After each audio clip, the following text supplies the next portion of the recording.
نص كيلو لحمة وحتة منديل ضاني، وهخليكي توفري اكتر من 1000 جنيه، وهعلمك ازاي تنضفيه وتلفيه لحد ما تسويه ويطلع معاكي بالجمال ده كله.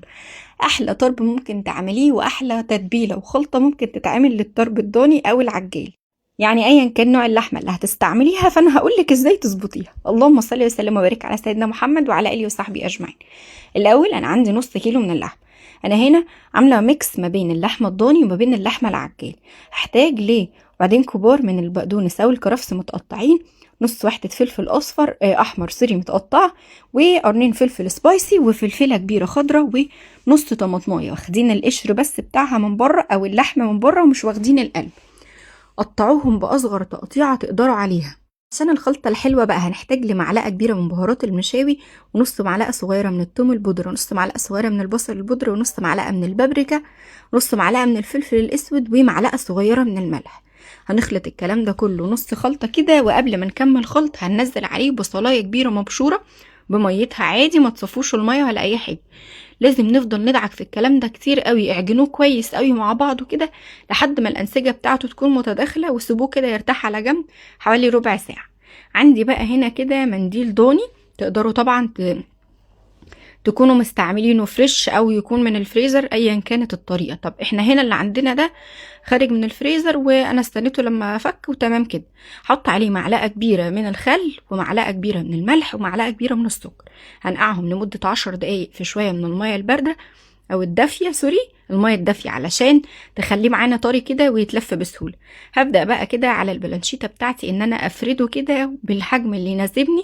تقدروا تعملوه فتخلوا كل صابع لوحدها، يعني كل صباع من الطرب كده يتلف لوحده، او تعملوا بالطريقه السهله اللي انا هقولها لهم دلوقتي وهنعملها، ان احنا هنلفه كل مره واحده. فردت المنديل بتاعي كده وبدات ان انا اوزع فيه الخلطه الحلوه بتاعه الطرب بتاعتنا، وهنلف عليها المنديل. وهنا لو انتوا عايزينه ما يفكش منكم ويفضل محافظ على نفسه كده وما يفكش مننا ولا اي حاجة، لازم بعد ما نلفه ندخله في التلاجة.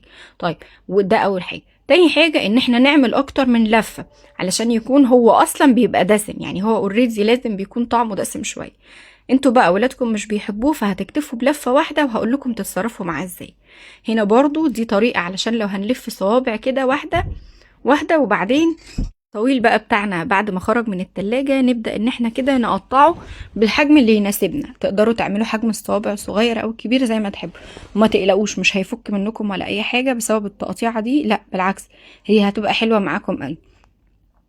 هبدأ ان انا كده ارصه وادخله في التلاجة عندي حوالي مثلا نص ساعة او تلت ساعة، لحد ما نكون مجهزين الجريل بتاعتنا. لو انتوا هتشووه على الفحم فممكن تحطوه في اسياخ او تعملوه في الشبكة. طب احنا مش عايزين نولع فحم، يبقى في الجريل بتاعتنا او في اي طاسة عندكم بتستعملوها في الشوي، هنحط حتة فحم كده على ورقة سوليفان ونكون مولعينها علشان ريحة الفحم تفضل موجودة مع الطرب وهو بيتشوي، فتدينا طعم الفحم بقى والمشاوي كده هتبقى حلوة قوي. الجريل بتاعتي مسخناها كويس قوي على نار متوسطه.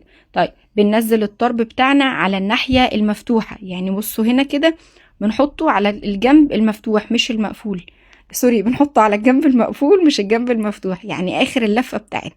طيب دلوقتي اللي احنا لفيناه طبقتين خلاص، الطبقه بتاعته مش بتفك ولا اي حاجه. اللي احنا مدين له طبقه واحده ده هتلاقوه بيفرد معاكم كده، ما تقلقوش مش هيفرد بشكل كامل، ولكن هيبقى بيفتح معاكم على حسب بقى انتوا هتحبوا طبقات المنديل الضاني تكون كتير او لا. ولكن عايزه اقول لكم ان هو فعلا لما بتبقى كتير بتبقى حاجه كده واو، حاجه اخر عظمه. ولا تقولوا لي بقى من بره ولا اي حاجه، اعملوه في البيت، وفروا على نفسكم وجربوا.